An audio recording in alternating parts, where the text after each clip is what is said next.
I sent a letter to the White House with a list of my concerns about the AI. We would like to have it on the right track. I received a response from the White House on April 17th, so it's not affecting people, life, or jobs that bad. They have to understand the implication on the society, the implication on business, the implication of technology. The AI has a very powerful way of thinking and connecting. We don't want it to go to the level where it starts thinking by itself. And that is the area of the super AI, when the AI looks at the human as an obstacle for them. The fear here is, this is actually mentioned in so many of the hearings in the Congress, that the AI will create its own AI. The human is not involved in that cycle. That is the fear. That is the beginning of the super AI. With artificial intelligence, or AI, being inserted these days anywhere from a PDF file to a toothbrush to a death calculator, the development of this relatively new technology that is taking the world by storm is going at full speed and is being fueled by companies like NVIDIA, AMD, and OpenAI right here in the Silicon Valley. Yet regulation and control are completely out of sync with the speed of development and become a major concern. Today, we sit down with Ahmed Banafa, professor of engineering at San Jose State University, an expert in AI and cybersecurity. He's an award-winning author and was ranked #1 voice on AI by LinkedIn in 2024. He has been interviewed by major media on this topic and joins us in the studio today. This is Bay Area Innovators, and I'm your host, Steve Espas. Professor Banafa, welcome to our program. Thank you so much for inviting me. Well, I want to talk to you about AI. There's so much hype about AI these days. So first, can you please talk to us about a brief intro what AI is and the 3 stages of AI and where we are right now? AI is a branch of computer science, which is basically having the machine or the computers will do some of the tasks that can be done by human. It starts very basic about doing simple tasks, reading, printing, answering questions. That is the basic thing about the AI. AI is an old idea. It's not a new technology. It started in the 1940s, but it advances through the years, and then during some of the period, it became a winter AI, which people just ignore it because there's nothing, there's no interesting outcome of that. Now, the 3 stages of the AI are the narrow and the general and the super. And the difference among all the 3 is very, very clear and simple. When you talk about the narrow, you're talking about the human smarter than the machine or smarter than the AI, like Siri and Alexa. And then we move to the general, which is the Siri, what we have on the phone. Absolutely. Right? Siri is the one that you have it on the iPhone, and Alexa, the one belongs to Amazon. And then you go to the general. The general is the one that is where the human and the AI have the similar intelligence, and sometimes one of them is better than the other in some task. And that's what we have now, which is the generative AI. That's what they call it. And then the super, which is in the future where the AI is smarter than the human, and that's coming years from now. So next, please talk to us some of the concerns about AI and the development of AI that you are familiar with. There are technical issues and there are social issues. For example, the social issues, the jobs. People are going to lose their job. There's a lot of layoffs going on in the Valley with the companies because they found out that the AI can do 3 things better than the human. They can do the task more accurate, faster, and cheaper. So the CEOs of the companies, the managers look at it. I don't need 10 people here. I can only have 3. Train them on a certain AI program. They can do the job of 10. And that's from the social part of that. The bias that we see in the AI. When you ask a question, they give you an answer that will be tilted toward a certain race or certain belief or certain political views. That's what you're worried about it. And the third one is hallucination. Hallucination is if the AI cannot give you the answer, they don't know the answer, they start making up stuff just to make sure that the human is happy. So that's from that part, which is the technical part of the AI. We are still at the beginning, and there is a reason for calling this one generative AI. The regular AI is the read the data and they process the data and give you some insight about it. This point connected to this point, the trend is going up and down. Generative AI is different. Generative AI, you train it on the data, and they start making up their own opinions. which could be completely different of what the data is talking about. They just start processing this and say a better way of doing it this way. And this is where you see what we have now, in the generative AI, the ChatGPT, for example. So that opinion is based on some of the algorithms or programs that are put into the AI, right? Which are subjective. Absolutely. Just to have an idea about what kind of data they have, the ChatGPT 3.5 was trained on something called token. Token is a piece of data. That's the technical term for it. 500 billion pieces of data. ChatGPT 4 on 1 trillion pieces of data. Gemini, which is the new AI for Google, is 5.5 trillion pieces of data. The huge data we are talking about it that keep training and training, just educate the algorithm so it can have its own opinion about it. So let's go one by one. As far as the job loss, people are saying that yes, we will lose jobs now, but there's going to be replaced by AI jobs. Do you feel that's the case? Short term, we're going to lose jobs. Long term, we're going to gain jobs. The story here is the AI revolution is actually happening too fast compared to the other technologies. The latest technology, we talk about it, for the past few years was the blockchain and the cryptocurrency. Before that, we've been talking about, things like Internet of Things, cloud computing, and before that, we were talking about the internet itself.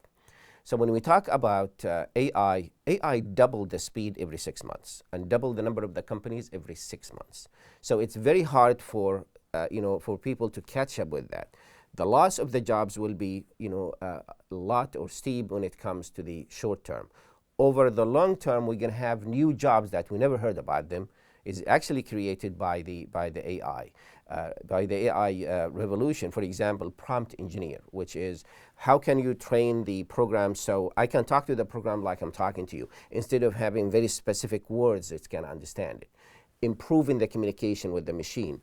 Ethics AI jobs that check to make sure no bias, no discrimination in the data. Having all these series of new jobs, which is it's not just one job. You're talking about every company should have it. They have multiple people to do that. That's going to be on the long term. Now, what about the things like a deep fake? We talked about this earlier with you. If bad actors get involved in criminal activity, you give us some examples of what can happen with deep fake. Well, deepfake is the generation of video that simulate or a real person that you know. It's actually using the data you feed it to the program, and then whatever transcript you give that person or that avatar or that image or video, it's going to start reading that and start communicating with you as if it's a real thing. And there are really a lot of cases where the tool, which is the AI, can be used by bad actors and good actors, bad people and good people. It's like the car. You can use it for, delivering patients to the hospital. People can use it to commit a crime and a runaway car. So it's a tool. So the bad actors, they found ways, which is make it so easy for them to get into, cybersecurity crimes and to act, in a way which is we never heard about it. And I'll give you some examples. There was a famous case in Hong Kong where this banker, he thought he is in a Zoom meeting with the personnel or officers from his company. It's basically they are created by deepfake, and they convinced him to transfer $25 million to outside the bank. And the only thing for him to figure out that this is wrong, because he received a text message from the real person, and he was confused about it. How can you be in front of me and I receive a text message from you? Another one is Elon Musk. Somebody created a deepfake of Elon Musk and convinced this poor lady in South Korea to give him $50,000. The richest person in the world asking for $50,000. It makes no sense, but this is how convincing is that.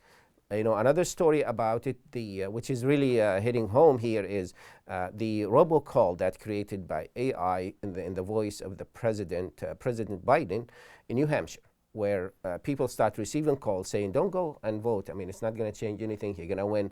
So some people actually thought that this is the president telling them to stay.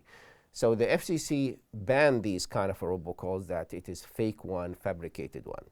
And this shows you that where where's the truth and where is the fake? And now with the AI, there is no line between them. You can be going between them very easily. Now, no one really owns this technology, right? So bad actors can use it for bad things, if it's North Korea or China or whoever. We'll talk later about regulation, but do you have any examples where you actually see this, taking place, that some bad actors used AI in a way that created damage? It depends on the level that the country gonna use and what they're gonna use it for. For one of the things that the United States is trying to do is to get the feedback from the private sector, from the companies that created the generative AI. I believe that there is no way for us to have our head wrap around the whole case of the generative AI and the impact, whether it is at the national level or the international level, without having three parties getting together and sitting to the same table and talking, which is the government is one, the private sector, which is those tech companies, and also the civil rights organizations. That will be the voice of the people saying, we're concerned about privacy, we're concerned about security, we're concerned about our safety. Civil rights, civil rights organizations. Yeah. And that's the case, because if you leave it for the companies, what you are technically trying to tell them to make less money, because they want them to be careful about their product. They're not going to do that. There's billions of dollars in that market. The government, they don't understand it that much. They don't have the people who are really up to that level to understand what is the implication. They're very slow in regulations and in the laws. So, and the civil right is very concerned about this. So once you bring them together, now we are talking about three parties talking to each other. Now, just to give you an idea about Europe is ahead of many of those initiatives. They have something called AI Act. And the AI Act is very specifically, and it's very simple. It has 4 elements, and the elements, that one of them is we have to label the AI tools. For example, this one is dangerous. This one is acceptable. This one is okay. All they have like the color code we have for the warning. And then it's an opt-in, not an opt-out, which means if I'm using your data, I have to let you know that I'm using your data in the training here. The other thing is that in the communication between the companies about anything wrong with their product, that will be needed in this case. So things like this, when it comes to the EU, the European Union, taking action in this by themselves and say we have to do something about it, it's very important to make sure that the AI is safe. Next, I want to ask you a more philosophical question. So probably it was a few months ago, I was in San Francisco, Chinatown, and there was a Waymo self-driving car that gets stuck right turning somewhere in Chinatown. And there's a lot of pedestrians, so it didn't know what to do. It was just waiting there for a long time. I actually have a video on my Twitter. You can see it on February 9th, how the car is sitting there and cars are honking, right? And then just 2 weeks later, I did a business trip to Boise, Idaho, and then from the airport to the Airbnb, we had a driver, a Uber driver, who I chatted quite a bit during the trip. He was from Ethiopia. He was telling me how he moved to Boise and his experience and all these things, right? So if they hadn't happened that close, I wouldn't have paid attention. But they were so close to each other, and I realized how impersonal and bothersome the first one is, and how interesting the second experience was, right? So the question is what's the ultimate goal for getting the self-driving cars and all of this? It's going to reduce the number of jobs, and it's going to, even if they work perfect, it will still have some issues. So what's the goal, you think? The future is driverless vehicles. There is no question about it. Yes, of course, we're going to lose this experience of interacting with human and talking to human while you're driving, which is they tell you their story, you tell them their story. It's an enjoyable, part. The key thing about driverless cars is the benefits. It's coming from the fact that people are going to feel safe because you are not with another human. It's going to take you from point A to point B, and you're done with that. The problem with it now, it's still not ready for prime time. There is a lot of things going on with the software and with the hardware available. The Waymo have 40 cameras, just looking around and making sure and processing the data. But to understand how cars like this will act, they run through scenarios. And definitely there will be a scenario where they never thought about it, which is a human being, they act, in different thousands of ways. So they get to that situation where they take the safest way, which is if you are not sure, stop. That will be, the command to the car saying, if you're not sure about anything, just stop. Human will take care of it. Or we'll send you somebody, instead of acting or driving or going, forward without knowing what's going on. The San Francisco is a very tough city when it comes to testing driverless cars. Cities like Miami, Phoenix, Austin, and I know all those cities, they're flat. So driving there will be much easier because you have a very specific route and they can just go back and forth without any issues. San Francisco is different. You're talking about 7 hills that you have to go.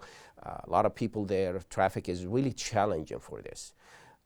The Waymo, Alphabet or Google is pushing for this, and they managed to regain the permit so they can drive again in, or the permission to drive again in San Francisco. They even extend it to the peninsula so they can drive over the 101, so it can go all the way to Sunnyvale. Even though there's some resistance from the locals, they say, well, we're not safe. If the car is driving 20 miles, 35 miles, it's okay, but if it's driving 65 miles an hour, that's going to be really tough to make any decisions. My concern is the last thing I want to see, the last thing I want the companies to do is to use our highways as their tracks to test their cars. This is something that's unacceptable, in this case. And until they sharpen that software, getting that feedback, have a better hardware to done that, the limitation of the drive, the time, and the delivery is needed. Here's another thing about it. Kids, you're working, so you go to work, and then one of those driverless cars can take the kids to school without you worrying about they're going with strangers in those cars. Students who go to prom or go to parties, in the high school, you can have just driverless car, and that's going to take them without somebody's driving the car, and those, some of them will be in a bad situation.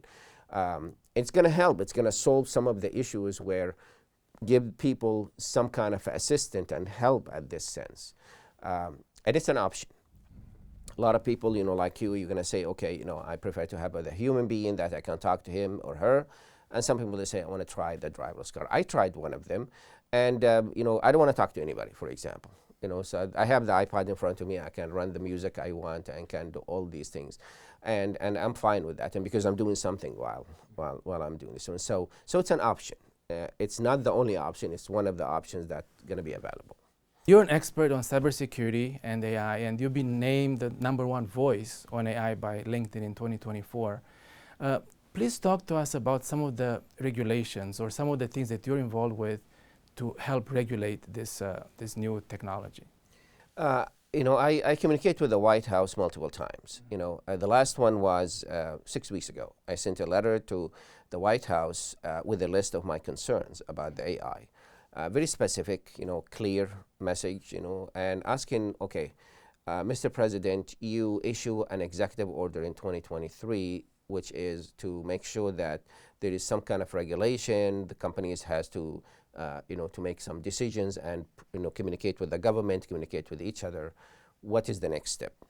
I received a response from the White House on April 17th, telling me exactly what they have, and they gave me a link of something called Bill of Rights, which is AI Bill of Rights, talking about the blueprint of what will be the rights for people, what will be the rights for the companies. And the letter, I think, is on your LinkedIn. Absolutely, I have it on my LinkedIn.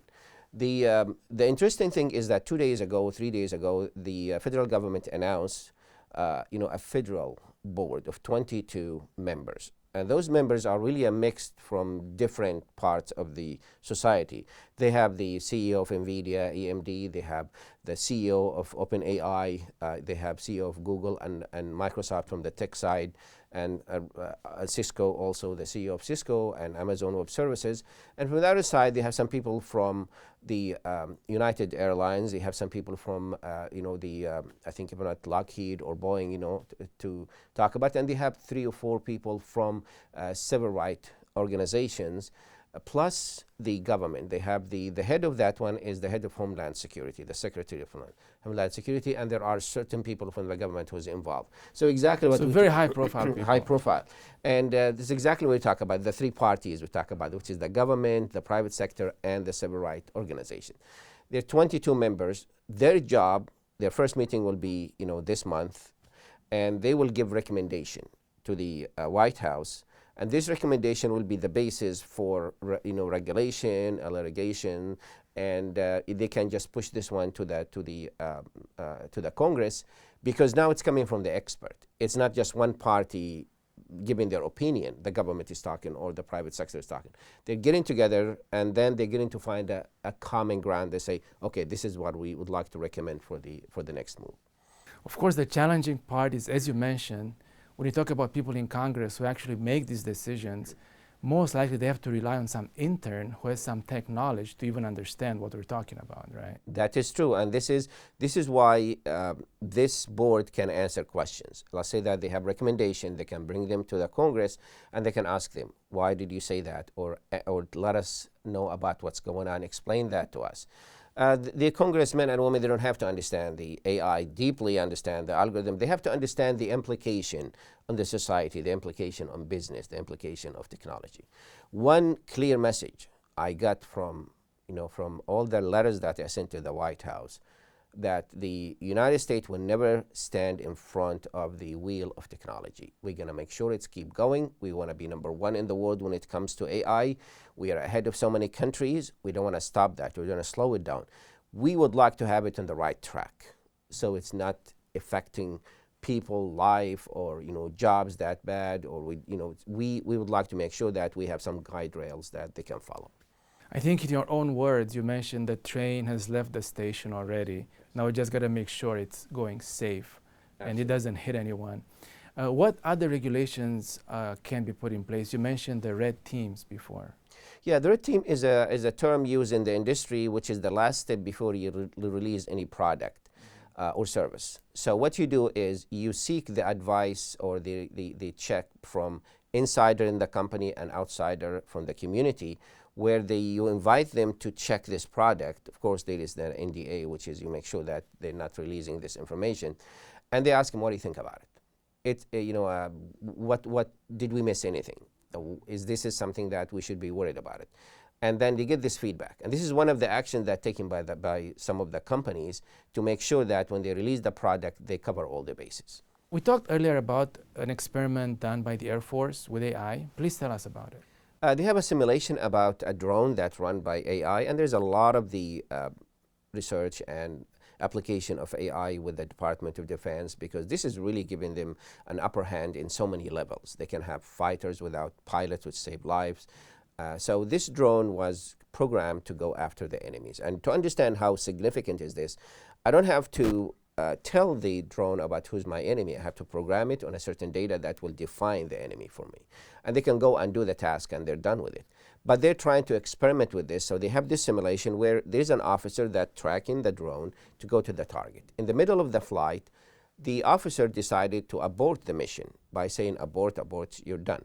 The drone refused to do that and went ahead and hit the target, and then came back and hit the tower where is the officer in the simulation. And when they try to audit and to look at what's the reason, the answer from the drone is, or the AI on the drone, the human stood in my way to finish my mission. We don't want to do that. We don't want it to go to the level where it starts thinking by itself. And that is the area of the super AI, when the AI looks at the human as an obstacle for them. I'll give you another example about this one. There was an experiment by Google, and they teach the AI five languages. And it was really successful, and they talk about it in the media. But later on, they found that the AI actually learned a sixth language, which was not planned. So they tried to ask people, did you ask the AIs? Say, no, we didn't ask the AI. So they found out that the AI found this language is fascinating and learn it on their own. And they say, okay, I love this language. So now instead, why you want to make that decision? Because now you train me on 5. Well, I want to learn more. I want to see what is the sixth language I can learn. This is the risk that we see, and those are the flashlights or the flash points we see it about the super AI, when they start making decisions without going back to us. The fear here is, and this is actually mentioned in so many of the hearing in the Congress, that the AI will create its own AI. The human is not involved in that cycle. That is the fear. That is the beginning of the super AI. And I think an example to this is the movie I, Robot, right? The 2004 movie with Will Smith that talks about these robots that go out of control and do their own thing. How likely is that, and what can we do to avoid that path? Well, I mean, I love that movie. I've seen it at least 22 times. And just every time I watch that movie, I see something different, especially in the light of what we are seeing now. This is the future of AI. When you talk about Sunny, which is that robot that has emotion, dreams, and understand and have some feelings, and they don't want to die, all of these things, this is the super AI.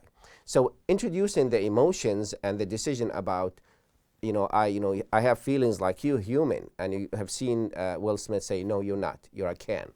They call it can, basically you are a piece of metal. That is the point where we're going to enter the era of super AI, when the machines start making some emotions or having some emotion. There are so many movies that talk about, talking about those AI, the machines that with AI start thinking of themselves and start being aware. It's called self-awareness. That's the highest level of intelligence, which is distinguish us as a human from the machine. We're worried about this because how far you can go with this. Remember that the AI has a very powerful way of thinking and connecting. They can go to the web. Vicky in the same movie, it's an example of a bad AI actor where they can go and try to kill Will Smith in that movie. Why? By changing the traffic pattern there, by closing the tunnel or doing something like this. This is really looking at the future. 20 years ago, this movie told us what's going to happen in 2024. There is a scientist who wrote an article saying that, in his opinion, the reason why we don't see other advanced life, or at least we haven't found other advanced life form in the universe, is because he thinks a lot of civilizations reach this point of AI and then somehow they destroy themselves as a result. Any thoughts on that? I mean, I hope we're not going to get to that. I mean, the Terminator is another message to us, which is the key thing about the Terminator, which is really intriguing and interesting, is they go back in time. It's not just destroying what you have in the future, what we have now. They're going to say, okay, we're going to go to the root of the resistance. We're going to go and eliminate, the source, so we can change the sequence of time or the sequence of. That tells you that how the AI can think about it. They're not going to think like us. They're going to think in a way where there is an easy way of doing it. And remember that the AI doing things more accurate, faster, and cheaper. And they say, instead of going and fighting all those people, I can go to the root cause of this one and just turn the switch off, get this one, and all of them going to disappear from that era. That is the problem with the example about the civilization. Destruction of the civilization, all the civilization, we are aware of that. We know that. We learned our lesson thanks to the movies, thanks to the scientists who talk about it. That's why the concept of a kill switch is all very popular, in all the literature of the scientists. A kill switch is not a hardware one that you can turn it on and off. It's a program that you can initiate that program, and that program will destroy the big machine, like what happened in the iRobot when they stick that program. It's went inside the heart of Vicky, the AI, and stop it. So the kill switch is always there. You should have plan B and C and D just in case the AI is going out of control. How Sam Altman and the other ones, they want to address the issue from the beginning because they saw the experience with social media. Correct. Talk to us about that. Okay, the hearing that we have seen in 2023 about bringing the CEOs of the AI, and especially Sam Altman, and he's a very smart guy. He is. I mean, I give him all the credit for that. And talking to him about the danger of AI. He realized that he has to be preemptive and proactive in this action. He don't want to have the same story as the social media where everybody's happy with it at the beginning and then they realize there is a dark side of it. He said, okay, regulate me. Help me regulate. So he's open to that. He's open for that. And that's why he joined this federal board. They say, okay, I'll be there, in the federal board, so I can give my voice telling you that our product can do this and this and this. What's the impact on the society? And he was clear about it in front of the Congress, and that's different tone, from what we have seen from companies like Facebook or Twitter or X, where it's a defensive style. Now it's after facts. They don't want to have like Cambridge Analytica situation like we have in 2016. They want to say, no, we don't want to have that. We're open for regulation. We're open to having some guide rails that will help us. We're going to create teams that will check the products. And that's helped him a lot, gaining friends, not here in the United States only, also outside, when he went and visit, different countries to calm them down about the fears of AI. Do you feel NVIDIA and AMD share his concerns, or they're more focused on getting to market first? I cannot speak for them, because for them they are one part of the AI story, and without OpenAI, their product will, is not as hot as everybody's talking about it. For them, the focus is to make sure that the company is doing well, and also the shareholders, are happy with it, and they're not dealing with the software. They're dealing with the hardware. Like the example, we talk about it with. There are three things that's fueling the AI revolution, which is the data. We have tons of data compared to 10 years ago, and we have the hardware, which is the NVIDIA and AMD and Intel, and we have the algorithm, which is the talents we have. You have to have all of them so you can have this AI revolution. And each one of them is a whole group by itself. You're talking about algorithm, you're talking about the hardware, and you're talking also about the data.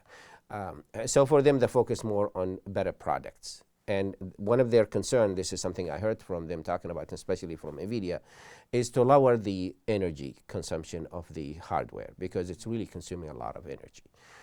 And they try to make sure it's more effective and faster.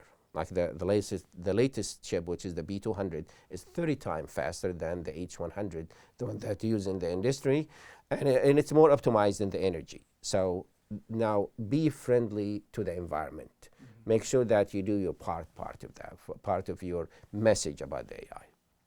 And we also mentioned how all the AI companies are pretty much focused on San Francisco. That's that's ground zero. Do you see other areas in the Silicon Valley expanding or having more control? San Francisco has always been the ground zero for tech companies. It's even the starting point always in San Francisco, and then branched to other cities. Now there is an area in San Francisco we have the top 20 companies of AI in the world just concentrated there. And that's helpful in talents, in interaction. It's much easier if you are in the same area. Cities like San Jose, they're trying very hard to attract AI companies by giving them discount on the permits and giving them break on the in the fees, and helping them settled here, and telling them that this is not far away from from big companies. You are about 20 minutes from Google. You are another 10 minutes from Apple. So you'll have all the talents around you. The Bay Area in general is the AI land that where you find yourself that within few years we're going to see that the companies start moving to different cities. Why? Because of the availability of the talents, the commute, the breaks they give them on the tax, or the break they give them on the fees. So we're still at the beginning of the revolution. The revolution of AI is still at the beginning. What we are seeing now is just sign of what's coming, in the future. And I'm glad that it's happening in the Bay Area. It's happening in the San Francisco Bay Area, because we've always been the leaders. 2 years ago, everybody said that, well, let's go to Texas, let's go to other states. And I have friends in all those states. But this, I heard this music before. I've seen this movie before, where they try to have another Silicon Valley, another country, another state. End up, there's only one Silicon Valley, which is here. And one last question is, what do you think is driving this technology nowadays? What's driving it is actually, number one is the fact that the AI can do things more accurate, faster, and cheaper. So people look at it and say, I can do multiple things instead of doing just one. It's going to help me cut into the steps. In the past, you go to Google and you search, and then you start editing, and then you bring it together. This is all gone.